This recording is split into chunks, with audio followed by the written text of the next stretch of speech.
दोस्तों हाल ही में मैंने पोस्टमैन नाम की एक डार्क कॉमेडी थ्रिलर मूवी देखी है जो कि 2025 में रिलीज हुई है। इस फिल्म को डायरेक्ट किया है ज्योति शंकर जी ने और IMDb पर मिले है इस फिल्म को 7.5 आउट ऑफ 10। आप इस कहानी को जियो स्टार पर देख सकते हो। ये कहानी है आजिश नाम के एक लड़के की जो गोल्ड डीलिंग करने का काम करता है। अब इसी तरह से एक गांव में रह रही लड़की की शादी होती है तो वो उन्हें सोने के गहने दे देता है, लेकिन शादी के बाद वो फैमिली उसे वो गहने वापस नहीं लौटाती और तो और उस गहनों के बदले में पैसे भी नहीं देती।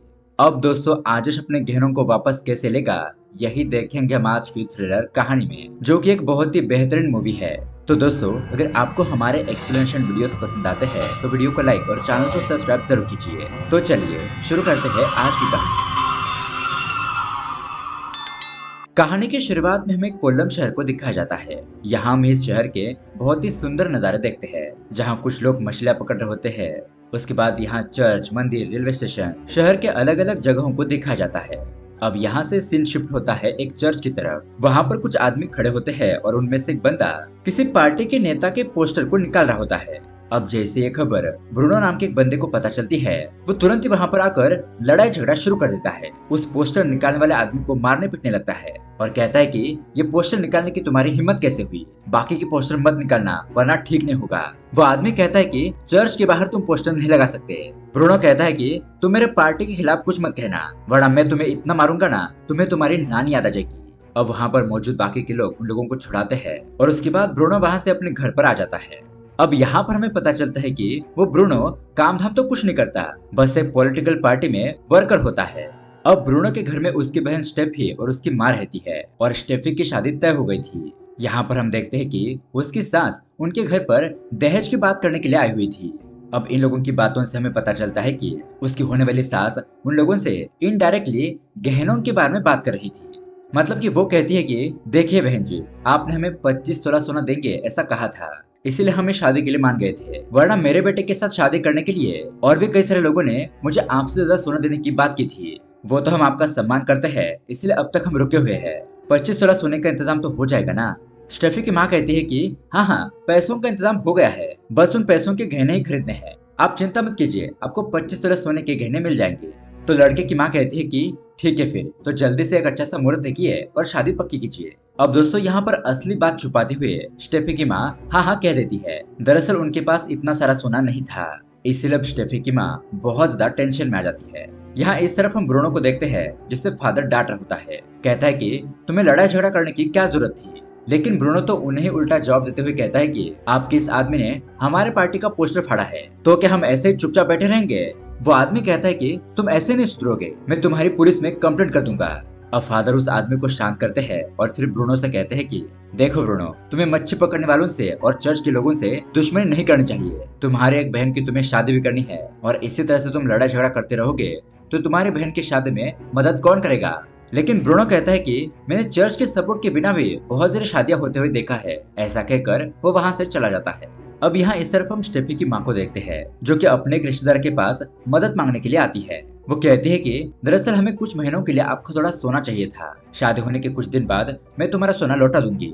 अब यहाँ पर बात यह भी होती है कि स्टेफी के पिताजी जिंदा नहीं थे, लेकिन जब उसके पिताजी जिंदा थे तब उन्होंने इस परिवार की बहुत ज्यादा फाइनेंशियली मदद की थी। लेकिन दोस्तों इसके बावजूद भी अब ये रिश्तेदार उनकी कोई भी मदद नहीं करते, इसलिए स्टेफी और उसकी माँ निराश होकर अपने घर पर वापस चले आते हैं। अब यहाँ घर पर आने के बाद स्टेफी की माँ देखती है कि उनका बेटा ब्रूनो आराम से सो रहा है। वो उसे लात मारकर उठाती है और कहती है कि अरे अपनी बहन की शादी के लिए गोल्ड का इंतजाम करो, कमाते तो कुछ फुटी कौड़ी है नहीं और यहाँ पर महाराज आराम से सो रहे हैं। ब्रूनो अपनी माँ से कहता है कि माँ तुम क्या पागल हो गए हो जो ऐसे लात मार रही हो। उसकी माँ कहती है कि हाँ मैं पागल हो गई हूँ। दरअसल दोस्तों वो गहनों के बारे में सोचकर बहुत ज्यादा टेंशन में आ चुकी थी और वो अपने बेटे से ये भी कहती है कि अगर गहनों की वजह से मेरे बेटे की शादी टूट गई ना तो मैं अपने बेटे के साथ इस समंदर में कूद जाऊंगी। ब्रूनो कहता है कि माँ तुम टेंशन मत लो, उसकी शादी भी बाकियों की तरह हो जाएगी।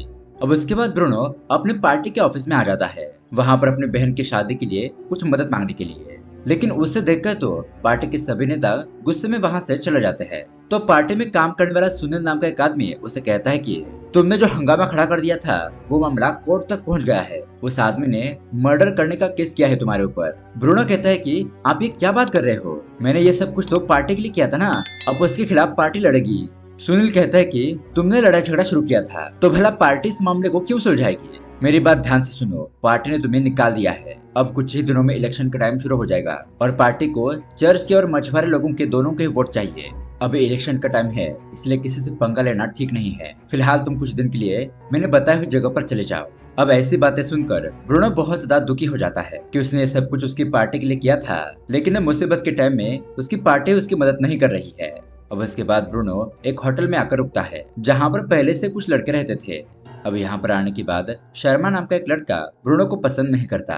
बंटी नाम का एक लड़का शर्मा को बताता है कि ये फिलहाल एक हफ्ते के लिए यहीं पर रुकेगा। वो पार्टी में उसके साथ कुछ लफड़ा हो गया है और अब उसके बाद बंटी और ब्रूनो ये दोनों शराब पीने लगते हैं। लेकिन पार्टी से निकाले जाने की वजह से ब्रूनो बहुत ज्यादा टेंशन में आ जाता है। उसे रोना आ रहा था कि उसने ये क्या कर दिया और इसीलिए वो शराब का ग्लास तोड़ देता है। तो शर्मा की नींद टूटती है और वो कहता है कि क्या तुम लोग मुझे चैन से सोने भी नहीं दोगे? तो अब यहाँ पर बंटी उसे ब्रूनो के बारे में सब कुछ बताता है कि यार ये बहुत ही बुरी तरीके से फंस गया है। पार्टी ने भी इसे निकाल दिया है और उसकी बहन की शादी भी है यार, जिसके लिए उसे 25 तोले सोने का अरेंजमेंट करना है। बेचारा बुरी तरीके से फंस चुका है यार, हमें उसकी मदद कर देनी चाहिए। अब पहले तो शर्मा उसकी मदद करने के लिए मना करने लगता है, लेकिन फिर बहुत ज्यादा रिक्वेस्ट करने के बाद वो उसकी मदद करने के लिए मान जाता है। फिर वो अपने एक फ्रेंड सेबेस्टियन को कॉल करता है और उसकी प्रॉब्लम बताता है। फिर उसके बाद ब्रूनो को बताता है कि आजिश नाम का एक ज्वेलरी वाला है, वो तुम्हारी मदद जरूर करेगा। अब उसके अगले ही दिन ये सभी लोग गोल्ड डीलर आजिश के पास मिलने के लिए चले जाते हैं। अब आजिश इन लोगों से बार में मिलने के लिए आता है और यहाँ पर आते ही पहले तो ये शराब पीने लगता है। तो शर्मा उससे पूछता है कि बताओ हम आगे ये काम कैसे करेंगे, हमारे पास कुछ पैसे है। लेकिन आजिश कहता है कि तुम्हें पैसे पहले देने की कोई जरूरत नहीं है, शादी के दिन 25 तोला सोना लेकर मैं तुम्हारे घर पर आ जाऊंगा। उसके अगले दिन तुम लोग जितना कलेक्शन होता है उसमें से गहनों के जितने पैसे है वो मुझे दे देना और गहने अपने पास रख लेना। अगर तुम लोगों ने मुझे पैसे बराबर दे दिए तो तुम लोग सभी गहने रख सकते हो, वरना जितने पैसे नहीं दोगे उतने गहने में लेकर चला जाऊंगा। मंजूर है तो बोलो। तो ब्रूनो और उसके दोस्त कहते हैं कि हाँ हाँ, इसके रिश्तेदार वाले बहुत सारे लोग शादी में आने वाले हैं। वो जो गिफ्ट के तौर पर पैसे उन्हें देंगे, उन्हीं पैसों से गहनों के जितने पैसे हैं उतने कलेक्ट हो जाएंगे और उसके बाद हम वो सारे पैसे तुम्हें दे देंगे। इसलिए अब ये डील पक्की होने के बाद आजिश वहाँ से चला जाता है। अब दोस्तों उसके अगले ही सीन में हम देखते हैं शादी का दिन आ जाता है। यहाँ पर स्टेफी की माँ दो लड़कियों को कह रही होती है कि बेटा मेहमानों का अच्छी तरीके से नाम लिखना और उन्होंने कितने पैसे दिए हैं वो भी। अब उसके बाद हम देखते हैं कि आजिश अभी तक गहने लेकर आया नहीं होता है, इसलिए स्टेफी की माँ बहुत ज्यादा परेशान हो रही थी। तभी शर्मा स्टेफी की माँ से कहता है कि आप चिंता मत कीजिए, वो रास्ते में ही है, आ रहा है। अब उसके थोड़ी देर बाद आजिश वहाँ पर गहने लेकर पहुंच जाता है और ये लोग उसे गहने लेकर आया हुआ देखकर बहुत ज्यादा खुश हो जाते हैं। अब उसके बाद वो उन गहनों को स्टेफी को देता है और उन्हें एक एग्रीमेंट पर साइन करने के लिए कहता है। अब ये गहने उन्हें जल्दी चाहिए थे, इसलिए स्टेफी की माँ तुरंत ही उन पेपर पर साइन कर देती है। अब आजिश उन्हें फिर एक बार बताता है कि कल रात 9 बजे तक मुझे मेरे सारे पैसे वापस मिल जाने चाहिए, वरना मैं ये सारे गहने लेकर चला जाऊंगा। अब उसके बाद दोस्तों इतने सारे गहनों को देखकर स्टेफी बहुत ज्यादा खुश हो जाती है, लेकिन उन लोगों को पता नहीं था कि इन गहनों की वजह से कितना बड़ा हंगामा होने वाला है। अब उसके बाद शादी के घर में नाच गाना शुरू हो जाता है और स्टेफी को गहने पहनाकर बहुत ही अच्छी तरीके से तैयार किया जाता है। यहाँ इस तरफ हम सभी लड़कों को देखते हैं जो कि शराब पीकर टल्ली हो जाते हैं। अब उसके थोड़ी देर बाद स्टेफी की माँ अपनी बेटी से कहती है कि बेटा मैंने शादी को जितने रिश्तेदारों को बुलाया था उसमें से तो आधे रिश्तेदार आए हैं, बाकी के लोग क्यों नहीं आए? और चर्च के लोग जो बहुत ज्यादा खानदानी थे वो ही नहीं आए हैं। स्टेफी कहती है कि लगता है माँ वो कल शादी में आएंगे, हमें थोड़ा इंतजार करना चाहिए। खैर अब उसके अगले दिन हम देखते हैं ये सभी लोग मिलकर चर्च में पहुंच जाते हैं जहाँ पर उनकी शादी होने वाली होती है। लेकिन दोस्तों अभी तक उनके ज्यादातर मेहमान आए ही नहीं थे, शादी में तो आधे ही मेहमान आते हैं। फिर शादी होने के बाद ये लोग वापस से अपने घर पर आ जाते हैं। अब रात हो जाने के बाद आजिश उन गहनों के बदले में पैसे लेने के लिए आता है, लेकिन दोस्तों यहाँ पर बहुत बड़ी प्रॉब्लम हो गई थी।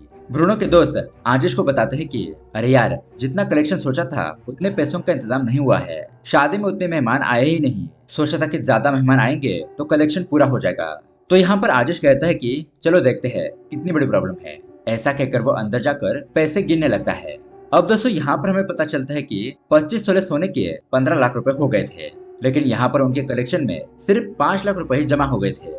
आजिश उन पैसों को देखकर कहता है कि माँ जी ये तो बहुत ही कम पैसे है, मुझे मेरे बाकी के 10 लाख रुपए चाहिए, आप मुझे 10 लाख रुपए दे दीजिए वरना मैं बाकी के गहने लेकर चला जाऊंगा। स्टेफी की माँ कहती है कि अगर तुम गहने लेकर चले जाओगे तो मेरी बेटी के ससुराल वालों को पता चल जाएगा कि ये गहने हमने उधार के तौर पर लिए थे। ऐसा मत करो बेटा, हमें कुछ दिन का टाइम दो।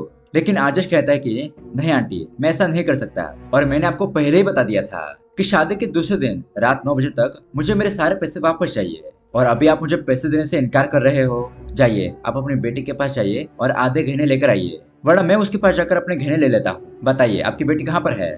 स्टेफी की माँ कहती है कि वो अपने पति के साथ कमरे में है। रुको रुको, मैं जाकर देखती हूँ। अब स्टेफी की माँ उसके पास जाती है और दरवाजा खटखटाती है। स्टेफी बाहर आती है तो उसका पति उसे कहता है कि इतनी रात गई तुम वहाँ पर माँ के साथ क्या कर रही हो, चलो अंदर आ जाओ। अब उसके बाद स्टेफी की माँ आजिश के पास आकर कहती है कि उन दोनों के अंदर सुहागरात चलने वाली है। वो दोनों सो जाने के बाद मैं कमरे के अंदर जाकर गहने लेकर आऊंगी और बचे हुए गहने तुम्हें दे दूंगी। अब ऐसी बातें सुनकर आजिश बहुत ज्यादा गुस्सा हो जाता है। कहता है कि तुम लोगों का ये नाटक मेरे सामने नहीं चलेगा। तुम जैसे लोगों को हैंडल करना मुझे अच्छे से आता है। पिछले कई सालों से मैं यही धंधा कर रहा हूँ और मुझे मेरा सोना कैसे वापस लेना है मैं अच्छे तरीके से जानता हूँ। मैं अपना सोना लिए बिना यहाँ से नहीं जाऊंगा। ऐसा कहकर वो बाहर जाकर एक जगह पर बैठ जाता है जहाँ पर उसे स्टेफी का कमरा दिखाई दे। मतलब कि वो बाहर बैठकर स्टेफी के कमरे की लाइट कब बंद होती है इसका इंतजार करने लगता है, लेकिन पूरी रात उसकी कमरे की लाइट बंद ही नहीं होती है। मतलब कि दोस्तों, आप समझ सकते हो, वो दोनों अंदर हनीमून मना रहे थे। और यहाँ पर गुस्से में आजश कहता है कि उसके पति की आग कब तक शांत होगी। अब यहाँ पर ब्रूनो और उसकी माँ बहुत ज्यादा परेशान हो जाते हैं क्योंकि उन लोगों को गहने वापस देने थे और उन्हें समझ नहीं आ रहा था कि वो क्या करे। अब यहाँ पर इंतजार करते करते सभी लोग सो जाते हैं। अब सुबह होने पर आदर्श की जब नींद खुलती है तो वो देखता है कि शादी के घर में कोई भी नहीं है। वो तुरंत ही अपनी गाड़ी के पास जाकर देखता है तो किसी ने उसकी गाड़ी का टायर पंचर कर दिया था और स्टेफी अपने पति के साथ गहने लेकर ससुराल जा चुकी थी। मतलब कि दोस्तों, आदेश को साफ साफ लूटा गया था। ये सब कुछ देखकर आदेश पगला जाता है, उसे बहुत ज्यादा गुस्सा आ जाता है। वो स्टेफी की माँ से कहता है कि बुढ़िया, क्या तुम सटिया गई हो? उसके बाद वो ब्रूनो को भी भला बुरा कहने लगता है और कहता है कि मैं किसी भी हालत में तुम्हें अपने गहने लेकर जाने नहीं दूंगा। यहाँ पर ब्रूनो कहता है कि स्टेफी का ससुराल तिकब बागम है, जहाँ पर तीनों साइड से पानी ही पानी है। वहाँ अंदर जाकर बाहर निकलना उतना आसान नहीं है। अगर तुम गहने लेने के लिए जाओगे तो तुम मारे जाओगे, इसलिए तुम 2 दिन का वेट करो, मैं चुपके से जाकर गहने लेकर आता हूँ। आदेश कहता है कि तुम और तुम्हारे बहन ने मुझे चूना लगा दिया और अब तुम सोच रहे हो कि मैं तुम लोगों के ऊपर भरोसा करूंगा। अब चाहे जो हो जाए, मैं मेरा सोना वापस लेकर ही रहूंगा। ऐसा कहकर वो वहाँ से चला जाता है। अब उसके बाद हमें स्टेफी के ससुराल तिकबगन गांव को दिखाया जाता है, जिसके तीनों तरफ पानी ही पानी था और यहाँ के लोग मच्छी और झींगों का व्यापार करते हैं और स्टेफी का पति भी यही काम करता है। अब यहाँ रात को हम देखते हैं कि उसके ससुराल वालों ने रिसेप्शन का फंक्शन रखा हुआ था। यहाँ स्टेफी को गहने पहनाकर तैयार किया जाता है। उसके बाद स्टेफी और उसका पति स्टेज पर जाकर खड़े हो जाते हैं और गांव के कुछ लोग वहां पर आकर उन्हें गिफ्ट देते हैं, उनके साथ फोटो खिंचवाते हैं। तभी अचानक यहाँ पर स्टेफी को आजिश नजर आता है और उसे देखकर वो अपनी नजरें चुराने लगती है। और जैसा कि हमें पता है, आजिश यहाँ पर अपने गहने वापस लेने के लिए आया होता है। अब उसके थोड़ी देर बाद में ब्रूनो और स्टेफी की माँ यहाँ पर पहुंच जाते हैं। स्टेफी अपनी माँ को बताती है कि वो गोल्ड ड्रिल वाला लड़का यहाँ तक पहुंच गया है। ये बात सुनकर उसकी माँ तो शॉक ही रह जाती है। वो कहती है कि मैंने सोचा था कि वो लड़का वहाँ से चला जाएगा।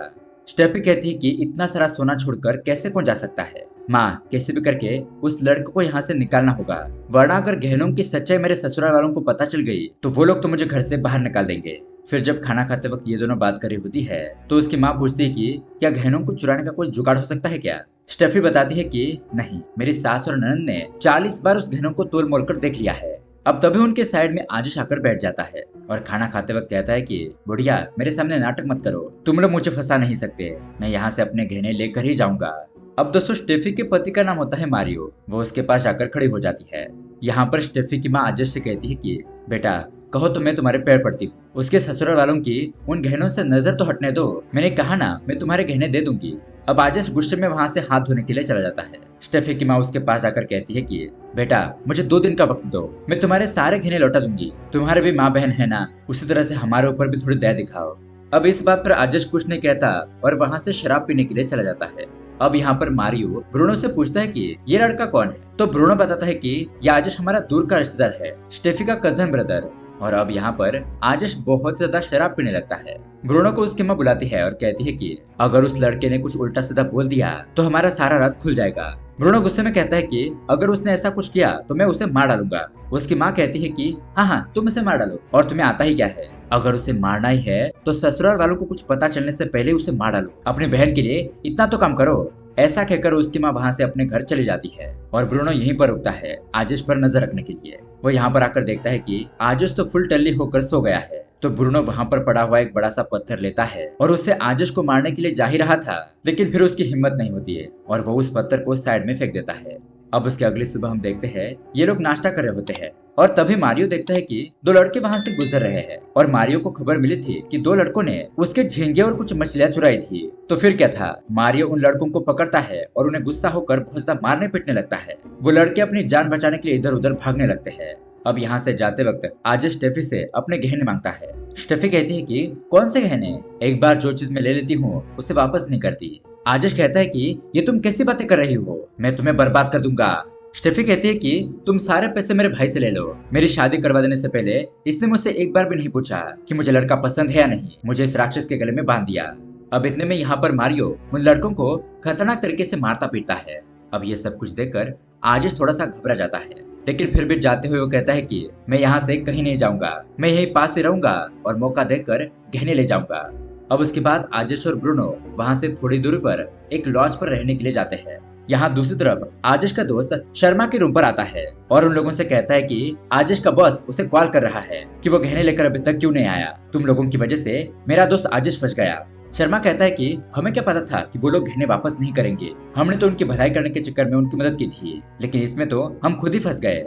अब यहाँ रात को हम देखते हैं कि ब्रूनो बहुत ज्यादा टेंशन में होता है। वो आजिश को घूर कर देखता है और ऐसा लग रहा होता है कि अब वो उसे जान से ही मार डालेगा। उसके बाद वो कमरे के अंदर आता है और लुंगी लेकर खुद ही फैन से लटक कर आत्महत्या करने की कोशिश करता है, लेकिन आजिश उसे ऐसा करने नहीं देता। वो उसे बचा लेता है और उसे नीचे उतार कर बुरी तरीके से डांटने लगता है। कहता है कि तुम्हारी जान देने से ये प्रॉब्लम सॉल्व नहीं होगी, क्या तुम्हें पता भी है मेरे सर पर कितनी टेंशन है, मेरी माँ बीमार है, मुझे उसका ख्याल रखना है, मुझे मेरी भी बहन की शादी करनी है और अगर ये सोना मुझे नहीं मिला तो मेरी नौकरी चली जाएगी। इतनी टेंशन होने के बावजूद भी मैं यहाँ पर हिम्मत से काम ले रहा हूँ और तुम हो कि मरने की सोच रहे हो, मैं कैसे भी करके अपना सोना लेकर ही जाऊंगा। अब इतने में दोस्तों वहाँ पर आजिश के बॉस का बेटा आता है जिसका नाम होता है अबरूस। वो आता ही आजिश को जोरदार थप्पड़ लगाता है और उसे पूछता है कि बताओ आजिश, तुम पिताजी का फोन क्यों नहीं उठा रहे हो। आजिश बताता है कि यहाँ पर थोड़ा सा लफड़ा हो गया है, लड़की वालों ने गहने देने से मना कर दिया, करीब 12 तोला सोना अभी भी लेना बाकी है। अबरूस कहता है कि वो लड़की कौन है, चलो हम वहाँ पर जाकर गहने वापस लेकर आते हैं। आजिश बताता है कि वो गांव तिकबगन है और वहाँ से गहने लाना थोड़ा मुश्किल है, लेकिन तुम चिंता मत करो, मैं गहने लेकर ही दुकान पर आऊंगा या फिर वरना मैं मर जाऊंगा। अब उसके बाद अबरूस उसे बाहर लेकर जाता है और आजिश को थोड़े पैसे देता है और उसे थप्पड़ मारने के लिए भी सॉरी कहता है। अब अबरूस के जाने के बाद आजिश कमरे में आकर रोने लगता है। ब्रूनो से कहता है कि उसने मुझे थप्पड़ मारा तो क्या हुआ, सोना वापस लेने के लिए मुझे 2 दिन का टाइम तो मिल गया, यही मेरे लिए काफी है। जिंदगी ऐसे ही होती है दोस्त, मुसीबत आने पर हमें ठंडे दिमाग से ही काम लेना पड़ता है। अब उसके बाद वो मारियो को कॉल करके बताता है कि जीजाजी हमारे पास कुछ पुरानी शराब है, हम सोच रहे थे कि कल आपके यहाँ पर आकर पीने का प्रोग्राम करते हैं। मारियो कहता है कि ठीक है आ जाओ।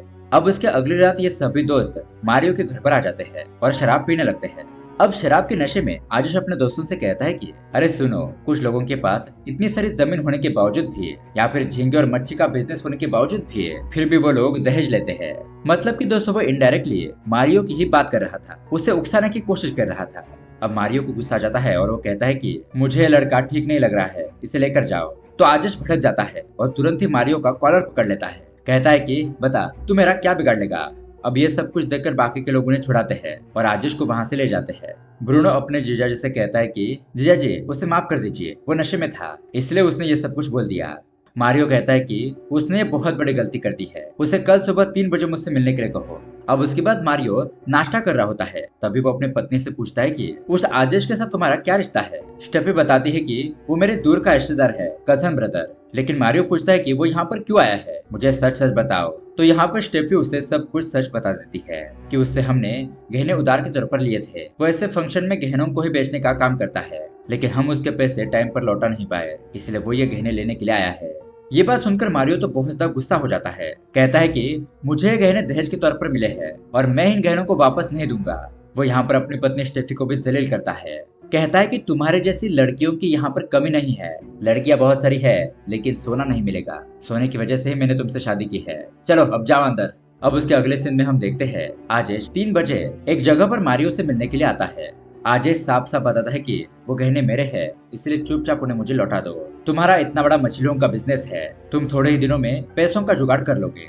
लेकिन मारियो कहता है कि तुम इन गहनों को भूल जाओ, ये मुझे दहेज में मिले हैं, मैं इन गहनों को तुम्हें नहीं लौटाऊंगा। मुझे मेरी बहन की शादी भी करनी है जिसमें मुझे 15 तोले सोने देने हैं। तुम स्टेफी के परिवार वालों से पैसे ले लेना। आजश कहता है कि मैंने वही सोचा था, लेकिन वो मेरे पैसे नहीं दे सकते, और उससे भी ज्यादा मुझे ये लगा था कि तुम एक ईमानदार आदमी हो, ईमानदारी से काम करके अपने परिवार को पाल रहे हो, लेकिन तुम तो बड़े चोर निकले यार। अब इसी बात पर उन लोगों में आर्ग्यूमेंट हो जाती है और अचानक मारियो आजश के पेट में चाकू से वार करता है। अब यहाँ पर आजश के पेट से बहुत ज्यादा खून बहने लगता है, लेकिन मारियो वहाँ से नाव में बैठकर चला जाता है।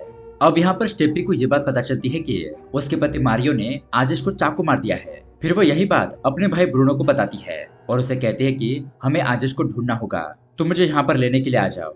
तो उसके अगले ही दिन ब्रूनो उसके घर पर आता है और माँ बीमार है ऐसा बहाना बनाकर स्टेफी को ले जाता है। उसके बाद ये दोनों सीधा आजश को ढूंढने के लिए चले जाते हैं, लेकिन वो उन्हें उसके घर पर भी नहीं मिलता। एक जगह पर आजश की माँ और उसकी बहन काम कर रही होती है, लेकिन उनसे पूछने पर भी वो बताती है कि मेरा बेटा आजश तो कुछ दिन पहले एक शादी अटेंड करने के लिए गया था, उसने मुझे फोन नहीं किया है। अगर मेरा बेटा आपको मिल जाए तो उसे कह देना कि मुझे एक फोन करे। अब ये बात सुनकर ब्रूनो और स्टेफी टेंशन में आ जाते हैं कि आखिरकार आजश के साथ क्या हुआ होगा। अब घर पर आने के बाद स्टेफी उन गहनों को ढूंढने लगती है, क्योंकि उसके पति मारियो ने उन गहनों को छुपा कर रखा था। तभी उसे एक रात चाबियों के बारे में पता चलता है। अब उसके अगले दिन उसके घर पर कोई नहीं था और इसीलिए वो चाबियां लेकर तिजोरी खोलकर सारे गहने निकाल लेती है। वो उन गहनों को लेकर आजश को देने के लिए जा ही रही थी, लेकिन तभी अचानक बीच रास्ते में मारियो उसे पकड़ लेता है। वो उसे थप्पड़ मारते हुए घर के पास ले आता है और वो उन गहनों को फिर से छीन लेता है। अब उसके अगले दिन हम देखते हैं उसके गांव में बत्तख पकड़ने का कंपटीशन होता है, जिसमें जीतने वाले को 10,000 रुपए नगद के तौर पर मिलेंगे। अब इस गांव के सभी लोग तालाब के अंदर उतर जाते हैं और बत्तख को पकड़ने लगते हैं, और इतने में ही हम यहाँ पर आजश को देखते हैं जो कि अभी भी जिंदा होता है। अब उसे जिंदा देखकर मारियो उसके पास आता है और उसे कहता है कि क्या अभी तक तू मरा नहीं साले। आजश कहता है कि मैं मेरे गहने लिए बिना यहाँ से नहीं जाऊंगा। ऐसा कहकर वो उन लड़कों के साथ चिल्लाते हुए नाचने लगता है। अब उसके बाद एक जगह पर स्टेफी उसे मिलने के लिए बुलाती है और आजश वहाँ पर आने के बाद स्टेफी उसे सॉरी कहती है कि मेरी वजह से तुम्हें इतनी बड़ी मुसीबत का सामना करना पड़ रहा है, लेकिन तुम हिम्मत मत हारना, तुम कैसे भी करके अपने गहने ले जाना। ऐसा कहकर वो वहाँ से चली जाती है। अब दोस्तों उसके अगले दिन उनके गाँव में एक बहुत बड़ा फंक्शन होता है, इसीलिए मारियो और उसका पूरा परिवार उस फंक्शन में जाने के लिए निकलते हैं। लेकिन दोस्तों मारियो ने उन गहनों को अपने पास ही रखा था ताकि उसे कोई चुरा ना ले। अब यहाँ फंक्शन में आने के बाद आजश मारियो को घूरने लगता है। फिर थोड़ी देर बाद आजश वहाँ से कहीं गायब हो जाता है। उसके बाद हम देखते हैं आजश मारियो की खेती में आ चुका था। इस जगह पर मारियो मच्छी और झींगों की खेती करता है। अब आजियो मारियो को कॉल करता है और उसे कहता है कि तुम तुरंत यहाँ पर आ जाओ, वरना मैं तुम्हारे सारे झींगों को समंदर में छोड़ दूंगा। यहाँ पर आकर मुझे मेरा सोना लौटा दो, वरना अगर मैंने सारे झींगे छोड़ दिए तो तुम्हारा उस गोल्ड से भी ज्यादा नुकसान हो जाएगा। अब ये बात सुनते ही मारियो तुरंत ही उस जगह पर पहुंच जाता है। अब आजश उसे कहता है कि उन गहनों को मेरे पास फेंक दो, वरना मैं इसे पूरी तरीके से ओपन कर दूंगा, जिससे कि ये बांध टूट जाएगा और तुम्हारे सारे झींगे यहाँ से चले जाएंगे। अब डर के मारे मारियो उन गहनों को वहाँ पर फेंक देता है। आजश तुरंत ही उन गहनों को उठाकर वहाँ से भागने लगता है, लेकिन मारियो उस पानी बहने का रास्ता बंद करता है और आजश को पकड़ ही लेता है। अब गहनों को लेकर इन दोनों में बहुत ही जबरदस्त फाइटिंग शुरू हो जाती है। ये लोग किचन में लोट-पोट कर भी एक दूसरे के साथ फाइटिंग करते हैं। वो गहने हासिल करने की कोशिश करते हैं। अब इतने में आजश भागने में कामयाब होता है और वो एक जगह पर आकर छुप जाता है, लेकिन फिर भी मारियो उसे कैसे भी करके ढूंढ निकालता है। अब इसी हाथापाई में अचानक मारियो का हाथ एक चक्की में फंस जाता है। इसी मौके का फायदा उठाकर आजश अपने सारे गहनों को ले लेता है। अब मारिया का हाथ चक्की में फंस गया था, इसलिए वो कुछ भी नहीं कर पाता। उसके हाथ से खून भी बहने लगता है। अब उसके बाद हम देखते हैं आजश वहाँ से सीधा एक चर्च के पास आता है, तो स्टेफी वहाँ पर उसका इंतजार कर रही थी। वो उसे कहती है कि तुम्हें तुम्हारे गहने मिल गए, अब मैं खुश हूँ। आजश कहता है कि अब तुम्हारा क्या होगा, तुम्हारा सारा सोना तो चला गया, अब तुम्हारा पति तुम्हारे साथ क्या करेगा। स्टेफी कहती है कि अब मैं अपने पति के साथ नहीं रहूंगी, मैंने यह शादी करके बहुत बड़ी गलती कर दी। आजश कहता है कि ठीक है, अब मैं कोलम जा रहा हूँ, चाहो तो तुम मेरे साथ चल सकती हो। अब दोस्तों कहानी के एंडिंग में हम देखते हैं कि ये दोनों नाव में बैठकर कोलम जा रहे होते हैं। अब स्टेफी अपने बचे हुए भी गहने उतार कर उसे दे देती है। तब आजश उसे कहता है कि आज तुम्हारे चेहरे पर एक नई चमक आई है, इन गहनों ने तो तुम्हारे ऊपर बोझ बनकर तुम्हारी खुशियां छीन ली थी। स्टेफी कहती है कि तुमने सही कहा, इन गहनों की वजह से मेरा सुख चैन चला गया था और बिना गहनों के ही हम बहुत ज्यादा खुश रह सकते हैं।